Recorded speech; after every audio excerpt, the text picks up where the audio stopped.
Last segment, we talked with Sean McElwee of Data for Progress about the government and the fact that the government apparently has the legal ability right now to step in and, in effect, use the power of eminent domain to take a drug patent when drug manufacturers are making pharmaceuticals so expensive that people can't get the medication they need to make them healthy or even to save their life. Now, a couple thoughts about that, because I think this is such an important issue. First of all is understanding the scope of the problem. Sometimes the pharma companies try to paper it over by saying, oh, well, if you have insurance, we'll pay your copayment. So, or part of your copayment if you hand in this little coupon.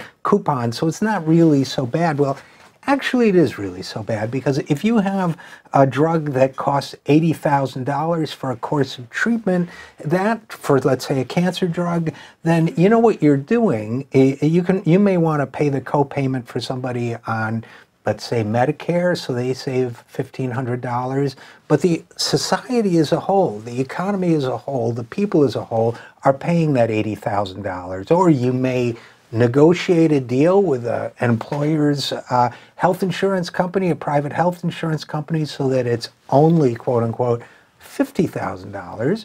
And you may give the people who need that drug a little coupon so that their out-of-pocket costs aren't so bad. But there again, that money is being sucked out of the economy. That money that is being paid by the employer in this case could be used to strengthen wages. It could be used to add to overall prosperity instead of going into a greedy big pharma executive's pocket. So there are many, many reasons why pharmaceutical greed needs to be reined in, and it's always good to hear about new tools or the discovery of old tools that can be used to do that. Now, is it fair to drug company executives to take away their enormously high profit margins? By the way, no other industry in America has similar profits as the pharma industry.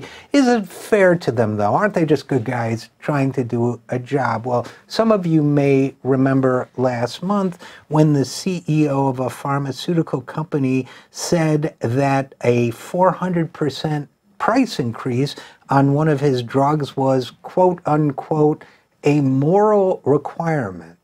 That's right, he said he was morally required to hike the price of a drug to treat urinary tract and bladder infections from $474 a bottle to $2,393 a bottle. The CEO of Nostrum Laboratories in Missouri, Nirmal Mulye, said the price hike was just based on the market. Quote, I think it is a moral requirement to make money when you can, to sell the product for the highest price.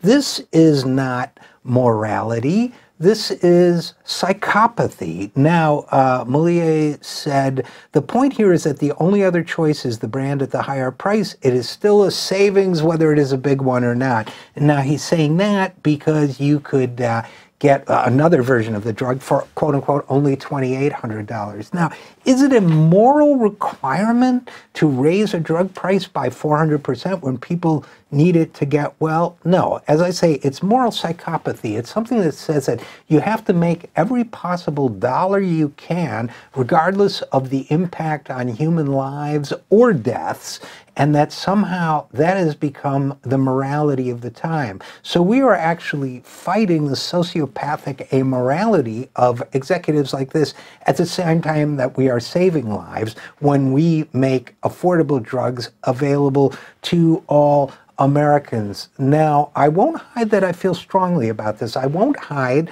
that I think, for example, that all the drug executives who knowingly marketed opioids and concealed their highly addictive nature, that they ought to be subject to the same sanctions that are given to other drug dealers who have caused far less death and misery than they have. For example, that their homes, yachts, and other property should be seized and impounded because they were illegally obtained through drug dealing and turned over to be used, for example, as rehab centers and as halfway houses for the people they've addicted. So I won't challenge the idea that I have strong feelings on the subject, but they're not as strong or as extreme or as insane as those of the pharma executives themselves.